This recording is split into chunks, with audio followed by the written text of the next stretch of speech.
Bonjour à tous, aujourd'hui j'aimerais vous parler des espaces vectoriels. Oh, ça fait peur, aussi peur que la définition. Oh là là, elle est longue, elle est horrible. Je vous propose de la décortiquer, mais d'une autre façon qu'habituellement en la lisant.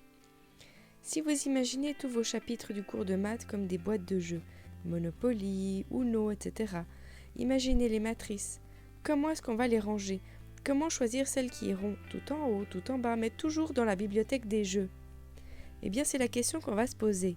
Quels sont les points communs entre les 4 chapitres que je vous propose ici ? Ce n'est certainement pas d'avoir une inverse ou la multiplication commutative, mais il y a quand même 8 propriétés en commun. Passons-les au peigne fin avec 4 exemples pour ces 4 ensembles. Premièrement, si j'ai 3 éléments, je vais pouvoir les associer comme je veux. Les 2 premiers d'abord ou les 2 derniers ensuite.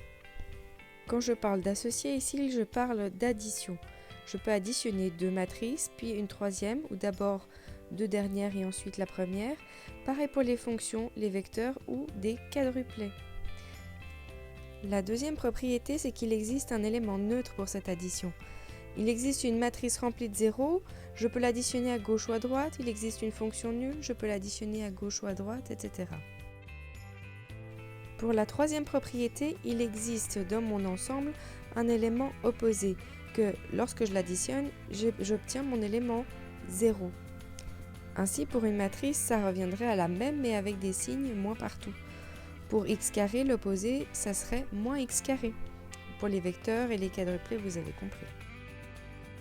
Finalement, la quatrième propriété de l'addition, c'est qu'elle est commutative. Je peux additionner dans l'ordre que je veux. Passons maintenant à une autre catégorie, où j'ai besoin cette fois-ci de deux nombres réels, alpha et bêta. Prenons 2 dans le rôle de alpha, 3 dans le rôle de bêta. Vous êtes d'accord que je peux d'abord multiplier 3 à une matrice, puis enfin le multiplier par 2. Ça reviendrait toujours à multiplier par 6 dans tous ces ensembles-ci. La propriété suivante, c'est que si je multiplie par 1, c'est comme si je n'avais rien fait. C'est assez évident pour les matrices, les fonctions, etc. La propriété suivante est un peu différente. On a un nombre réel, ici j'ai pris 2, et puis 2 objets de l'ensemble E. Ici, pour le premier exemple, 2 matrices, je peux d'abord les additionner et ensuite multiplier, ou je peux d'abord multiplier une matrice, puis multiplier aussi à l'autre matrice, et le résultat de chacune, je l'additionne.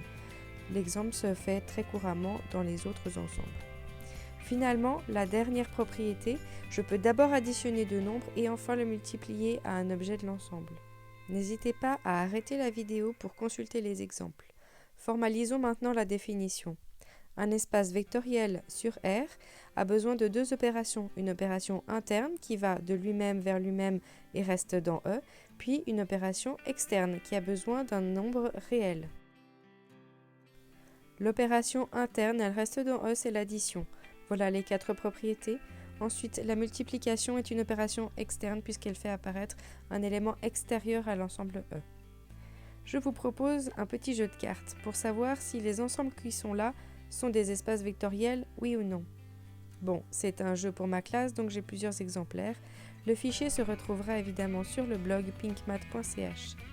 Nous retrouverons au début les exemples que nous venons de travailler, mais ensuite nous partirons sur d'autres exemples. Il est identique à ce que j'ai dans le cours ou dans les séries proposées aux élèves, mais parfois sous une autre forme, cela donne plus envie de réviser, peut-être avec 5 minutes de trop après des exercices, ou alors 5 minutes de pas assez pour commencer ces exercices en fin de cours.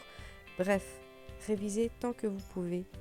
Révisez, aimez les maths, simplifiez, cherchez toujours à les simplifier. Faites des schémas, utilisez des couleurs. Amusez-vous avec les maths.